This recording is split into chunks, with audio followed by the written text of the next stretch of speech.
പീഡനക്കേസിൽ പ്രതിയായി നാട് വിട്ട് ഒളിവിൽ പോയി. ഒടുവിൽ കോടതിയുടെ കാരുണ്യത്തിൽ മുൻകൂർ ജാമ്യം വാങ്ങി തിരിച്ചു വന്ന ഒരാളെ യുവത്വത്തിന്റെ പ്രതീകമെന്ന് വിളിക്കുന്നത് കേരളത്തിലെ യുവതയോടുള്ള വെല്ലുവിളിയല്ലേ?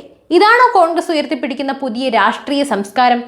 കേരള രാഷ്ട്രീയത്തിൽ ഇപ്പോൾ ചർച്ചയാകുന്നത് കോൺഗ്രസിലെ സീറ്റ് തർക്കങ്ങൾ മാത്രമല്ല, മറിച്ച് ആദർശത്തിന്റെ മേലങ്കി അണിഞ്ഞു നടക്കുന്ന ചില നേതാക്കളുടെ തനിനിറം കൂടിയാണ്.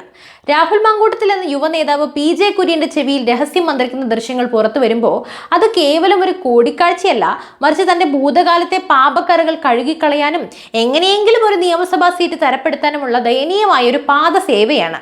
ഒളിവ് ജീവിതവും നിയമത്തെ വെല്ലുവിളിക്കലും. രാഹുൽ മാങ്കൂട്ടത്തിന്റെ യഥാർത്ഥ മുഖം കേരളം നേരത്തെ തിരിച്ചറിഞ്ഞതാണ്. ലൈംഗിക പീഡന കേസിൽ പ്രതിയാക്കപ്പെട്ടപ്പോൾ താൻ നിരപരാധിയാണെന്ന് തെളിയിക്കാൻ നിയമത്തിന് മുന്നിൽ ഹാജരാവുകയല്ല അദ്ദേഹം ചെയ്തത്. പകരം ഒരു കുറ്റവാളിയെപ്പോലെ ആഴ്ചകളോളം നാടുവിട്ട് ഒളിവിൽ പോവുകയായിരുന്നു. ഒരു രാഷ്ട്രീയ നേതാവ് ജനങ്ങൾക്ക് മാതൃകയാകേണ്ടത് ഇങ്ങനെയാണെന്നാണോ കോൺഗ്രസ് പറഞ്ഞു വരുന്നത്? എന്നാൽ പോലീസിനെ വിട്ട് ഒളിവിൽ കഴിഞ്ഞ് കോടതിയിൽ നിന്ന് മുൻകൂർ ജാമ്യം ലഭിച്ച ശേഷം മാത്രം പുറത്തിറങ്ങി വിപ്ലവം പ്രസംഗിക്കുന്ന രാഹുലിന്റെ ശൈലി രാഷ്ട്രീയ കേരളത്തിന് പുത്തരിയല്ല. ഈ ഒളിവ് സേവനം വഴി അദ്ദേഹം തെളിയിച്ചത് തനിക്ക് നിയമവ്യവസ്ഥയിലോ നീതിപീഠത്തിലോ യാതൊരു വിശ്വാസവുമില്ലെന്നാണ്. ഗുരുതരമായ ലൈംഗിക പീഡന ആരോപണങ്ങൾ നേരിടുന്ന ഒരാളെയാണ് കോൺഗ്രസ് പാലക്കാട് മണ്ഡലത്തിൽ പരീക്ഷണത്തിന് ഒരുക്കുന്നത് എന്നറിയുമ്പോൾ എന്തായിരിക്കും അടുത്ത അവസ്ഥ?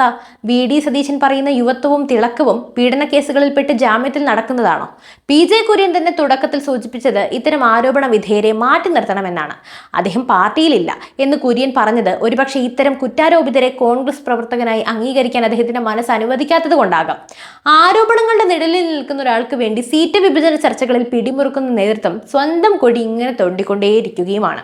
ചാനൽ ചർച്ചകളിൽ എതിരാളികളെ വിറപ്പിക്കുന്നു എന്ന് അവകാശപ്പെടുന്ന രാഹുൽ സീറ്റിനായി മുതിർന്ന നേതാക്കളുടെ മുന്നിൽ വിനീതനാകുന്ന കാഴ്ച സഹതാപാർഹമാണ്. PJ കുര്യൻ തന്നെ പരസ്യമായി തള്ളി പറഞ്ഞിട്ടും അദ്ദേഹത്തിന്റെ അടുത്തുകൂടി നടന്ന് ചെവിയിൽ മന്ത്രിക്കുന്നത് തനിക്കെതിരെയുള്ള പാരകൾ ഒഴിവാക്കാനാണ്. സ്വന്തം പാർട്ടിക്കാരെ പോലും വിശ്വസിക്കാൻ കൊള്ളാത്തൊരു സാഹചര്യം കോൺഗ്രസിൽ നിലനിൽക്കുന്നു എന്നതിന്റെ വ്യക്തമായ തെളിവാണിത്.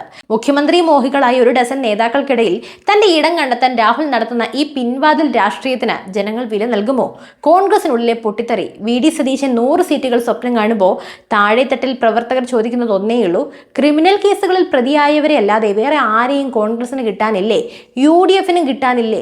പാലക്കാട് സീറ്റിനെ ചൊല്ലി ഇപ്പോൾ നടക്കുന്ന തർക്കം രാഹുലിന്റെ വ്യക്തിപരമായ വിശ്വാസ്യതയെ കൂടി ബാധിക്കുന്നതാണ്.